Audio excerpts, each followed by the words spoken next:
Queen Elizabeth kept this side of her life hidden. In public, the Queen seemed shy and even insecure. But do you know what her secret weapon was to disarm anyone? One thing you should never have done when meeting the Queen was to remind her of just how old she was. That was the mistake of Canadian Prime Minister Justin Trudeau. I will say you were much taller than me the last time we met. The Queen's response to the young man was simply brilliant.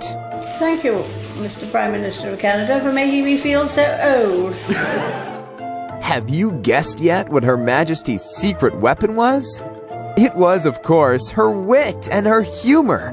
Just listen to her response here during a visit to Ireland. Hello. Are you well? Thank you very much. I'm still alive. No wonder she and Prince Philip were like two peas in a pod. I'm sorry, you're standing down. I can't stand up much. That's not the only time the couple mirrored each other. Will you believe they both had a very sneaky habit of photobombing other people when they least expected it? Don't believe it? Here's the hard evidence. Ah, the Queen photobombed our selfie! Judging by Her Majesty's sneaky grin, she photobombed these Australian hockey players on purpose. Just like Philip once hilariously photobombed a journalist. The Duke himself, who decided that they should spend the actual day of their anniversary on Malta with this very private of public couples. Quite a romantic gesture.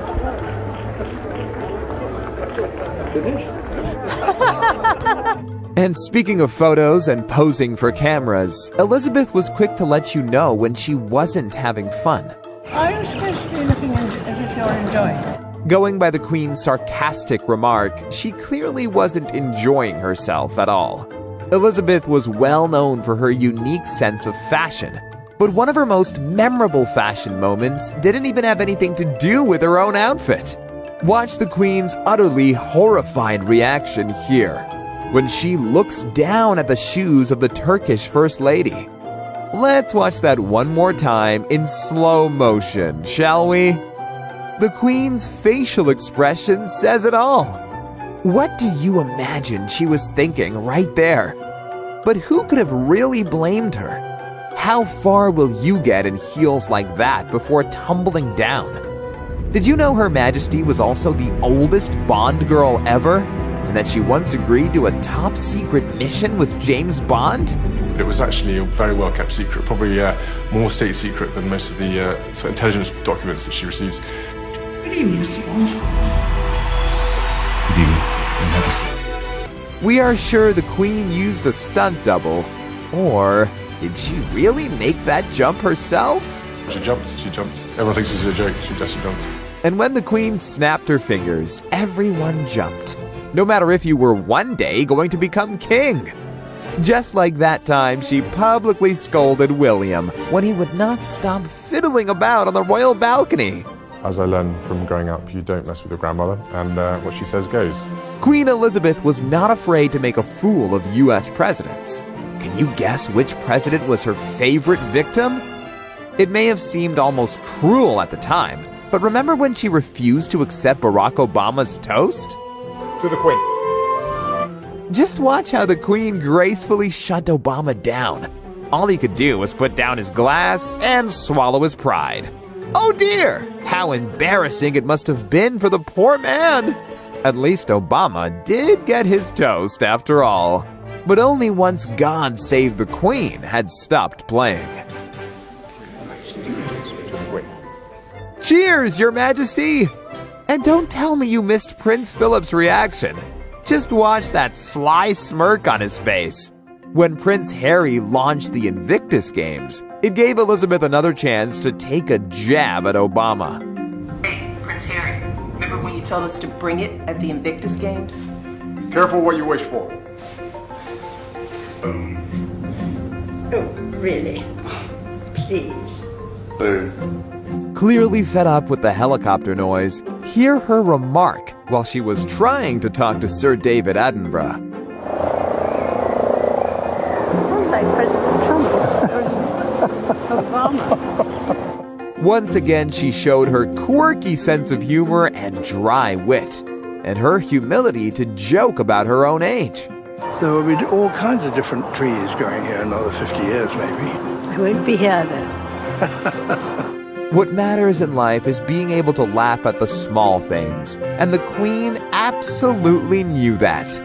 I was going to say, a sundial neatly planted in the shade. Isn't it good? Yes. Had we thought of that? That it was planted in the shade? Despite having been the most powerful woman in the world, it really was the little things in life that made her happy. For instance, winning a mere 16 pounds at a horse race. Kind of. Thank you very much. What do I get? Well, you get 16. 16 pounds. 16 pounds.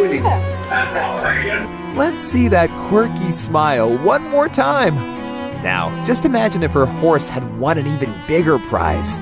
She got just as excited as anyone else at the races. Look at the delight there, the sheer joy. Magnificent scenes, the crowd seeing that as well on the big screen and responding with laughter and with applause. Clearly, the Queen had an enormous love for horses. As her late husband, Prince Philip, used to say, if it doesn't fart or eat hay, she isn't interested. However, what about a pony that doesn't want hay? Like this stubborn horsey who eyed Her Majesty's flowers. Of course, she handled it with all the grace in the world. As the famous saying goes, you can't have your cake and eat it too. Well, if you were the Queen, you could do whatever you wanted, even if that meant having your cake with a sword. That's exactly what she did to cut her own birthday cake one year. Something that is more unusual. Sadly, there is seldom joy without tragedy, and the Queen's incredible life was no exception. My marks and scars I carry with me, to be a witness for me, that I have fought his battles, who now will be my rewarder.